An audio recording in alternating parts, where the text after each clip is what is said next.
আসসালামু আলাইকুম। আজকে ছাগলের ইনজেকশন দেওয়ার ৩য় দিন। আজকের ঘাস কেটে তারপরে আমি এদের ইনজেকশন দেই। তো এই দেখেন ঘাস কাটছি। আজকের সারাদিনের ঘাস কেটে আনছি। তো আগামীকাল শুক্রবার হওয়ায় কালকে আমার একটা পরীক্ষা থাকায় কালকের ঘাসও আজকেই কাটতে হবে। আর একদিনে ২ দিনের ঘাস কাটা মানে অনেক কষ্টকর। তো এই দেখেন আবার ঘাস কেটে আনছি। তো এইখানে টোটাল আছে ঘাস কাটছি ৫ বোঝা। তো এটা দিয়ে এই কাটাগুলো দিয়ে আজকে চলে যাবে, আর যেগুলো কাটিনি ওগুলো কালকে যাবে।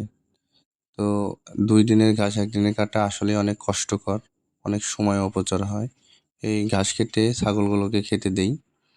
তো তারপর আমি পুকুরে খাবার নিয়ে আসি মাছের দেওয়ার জন্য। যেহেতু আজকে একটু ঘুরতে বেড়ানোর কথা আছে সপরিবারে, সেই জন্য কাজগুলো একটু তাড়াতাড়ি করা হচ্ছে।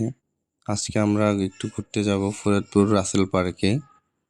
তো ফার্মের কাজ করে ঘোরা আসলে কষ্টকর হয়ে যায়। তারপরে একটু সময় বের করে সবাই মিলে একটু ঘুরতে যাই, কেননা ঘুরলে মন মানসিকতা ভালো থাকে।